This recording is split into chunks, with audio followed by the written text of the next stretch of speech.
홍어초 관련한 이야기 쫙 하고 그렇죠. 그러고 나서 이제 김건희 얘기 쫙 하고 탄핵, 헌재 얘기 뭐 쭉 있단 말이에요. 네. 내비게이션 다 했는데 그래서 이분한테 분명히 2시 반에 오시라고 연락을 했는데 이분이 그냥 2시에 앉아버려. 앉아버려. 근데 1시 반에 왔어. 안 1시 반에. 친해가지고 일어나려고 끌어낼 수도 없고 참 난감합니다. 근데 또 열심히 한다고 하니까 뭐 또 뭐라고 하기도 좀 애매하고 말이죠. 고정을 노리고 있습니다. 네. 만고정. 금요일 고정을 완벽히 지금 노리고 있습니다. 차가운 의원이죠. 예. 박은정 의원님 박수로 맞이합니다. 안녕하세요. 박은정입니다. 예. 네, 금요일 고정 잘릴까봐 일찍 왔습니다. 아, 잘하셨어요. 특히 예. 제가 승진을 해야 되는데 이게 네. 빨리 탄핵이 선고가 안 돼가지고 아, 맞아요. 매불쇼에서 열심히 해서 승진하도록 하겠습니다. 네. 알겠습니다. 열심히 그러니까 해야 돼요. 원래 2시 방송인데요. 김종대 전 의원보다 훨씬 일찍 왔어요. 1시 반에 오셨습니다. 네. 그렇습니다. 이제 1시간 전에 오신 거죠. 아유 너무 고맙습니다. 그래요. 열심히 한다니까 뭐 끌어낼 수가 없어요. 그럼 아 우리 제작진이 아니 지금 아니에요. 해도 그냥 앉아버리니까 여기죠. 예. 예. 진짜 난감한데 열심히 한다고 하시니까 네, 네. 감사한 거죠. 그렇습니다. 이 선고일 관련해서 혹시 뭐 하실 말씀 있습니까? 윤석열보다 먼저 잡힌 선고일. 이 한덕수 선고를 먼저 하는 거는 맞지가 않아요.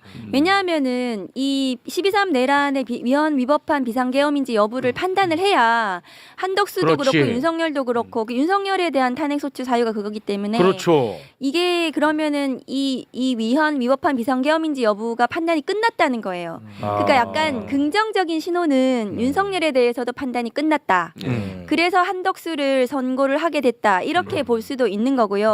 또 하나는 아니 뭐냐면 말 끊어 죄송한데 만약에 그게 맞다면 네. 왜 윤석열 먼저 안 합니까? 그러니까 윤석열을 먼저 해야 되는데 현재 입장에서는 한덕수를 먼저 해주는 것이 그동안 이제 국민의힘 쪽이나 이런 데서 계속해서 그 한덕수 먼저 해라 선입 선출이다 이렇게 주장을 한 것에 좀 밀린 거라고 저는 생각을 하거든요. 그래서 한덕수를 먼저 하고 그 다음에 윤석열을 하는 것으로 그래서 좀 균형 있게 선거하는 것처럼 하려고 하는 것이 아닌가 싶고 또 약간 부정적인 것은 뭐냐 하면 한덕수를 지금 그 국민의힘이나 이런 그 저쪽에서 해달라고 다시 복귀시키는 그런 거에 헌법재판소가 흔들린 것은 아닌가 정치적으로 그런 의심이 좀 드는 거죠. 그럼 문 닫아야지 언제. 저는 그럼 나쁜 쪽으로 하나만 제가 또 여쭤볼게요. 네. 어제도 제가 법조인들한테 여쭤봤던 건데 윤석열 탄핵 선고와는 아무런 관련이 없는 사건 이재명 대표의 공직선거법 위반 관련 2심 선고가 다음 주 수요일 3월 26일에 있습니다. 네. 두 사건 아무런 관련성이 없어. 그렇죠. 없음에도 불구하고 헌재가 이재명 대표의 2심 선고일을 감안해서 이 선고일 다음에 선고 기일을 잡을 가능성 가능하죠. 현실적으로 가능하다고 보십니까? 가능하죠. 그럼 헌재 없애세요. 헌재를 일단 없애고 다시 돌아와 주세요. 그걸 왜 네. 계산을 해? 자존심도 없습니까? 아니 2심 선고를 고려해서 헌재 선고기를 잡아?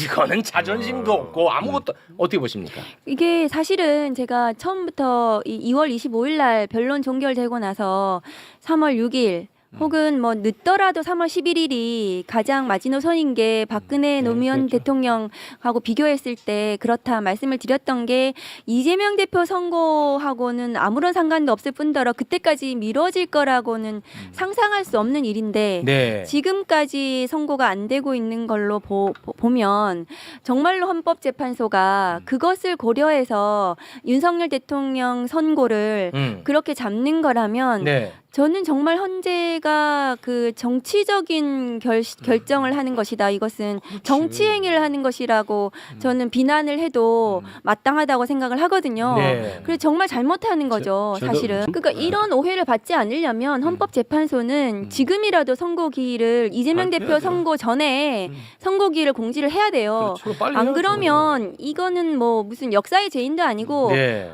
헌법을 직면하시라 저는 그 말씀을 드리고 그렇습니다. 싶어요. 네. 무슨 뭐 다른 걸 떠나가지고 헌법재판소고 헌법하는 분들이잖아요. 그러면 헌법에 충실해야 되는 겁니다. 그러면 네. 이것은 비상계엄이 위헌 위법하고 윤석열의 지시로 이 위헌적인 행위가 이루어졌다, 내란이 벌어졌다는 것은 이거는 결말이 바뀌지 않습니다. 네. 이것은 100% 그렇습니다. 네. 그러면 선고기일을 지금 잡아야 됩니다. 게다가 이재명 대표 선고 전에 선고를 잡지 않으면 저는 헌법재판관들이 이건 죄의를 짓는 거라고 생각합니다. 게다가 지금까지 헌법재판소에서 했던 말과 다른 행동을 취하잖아요. 그렇지. 윤석열 대통령도 먼저 하겠다고 분명히 했음에도 그렇지. 불구하고 다른 재판들을 계속 선고를 내리고 있으면은 네. 그런 얘기를 당연히 들을 수밖에 없는 거고 맞습니다. 정말 그런 저희가 있는 건 아닌가라는 생각이 정말 듭니다. 네. 아, 아니 그런데- 그러니까 지금 의원님 말씀대로 내용 싸움이 아니라 속도 싸움이 된다면 말씀하신 것처럼 헌재 자기들이 약속한 걸 못 지키는 거예요. 그렇죠. 자기 부정이야. 자기 예. 부정. 그 의원님 깔끔하게 그냥 영상 편지 한번 세게 한번 남겨주시죠. 헌재 재판관. 아니 그 진짜 이거 힘 있게 한 번만 네, 남겨주세요. 네, 힘 네. 있게. 예. 헌법재판소 재판관님들께 말씀드립니다. 이 사건은 12월 3일 윤석열이 내란을 저지른 거고 위헌 위법한 비상계엄이라는 것은 전 국민이 다 알고 있는 사실입니다. 전 세계에 중계가 됐습니다. 이 사건은 초임 검사도 며칠 만에 결정문을 쓸 수 있는 간단한 사건입니다. 그런데 이 사건을 지금 한 달이 다 돼가도록 결정을 안 하고 있다는 것은 헌법재판소의 무능 때문입니까? 아니면 악의적인 것입니까? 저는 헌법재판관들이 역사도 아니고 그냥 헌법 앞에 직시하고 그 책임을 다해야 된다고 생각합니다.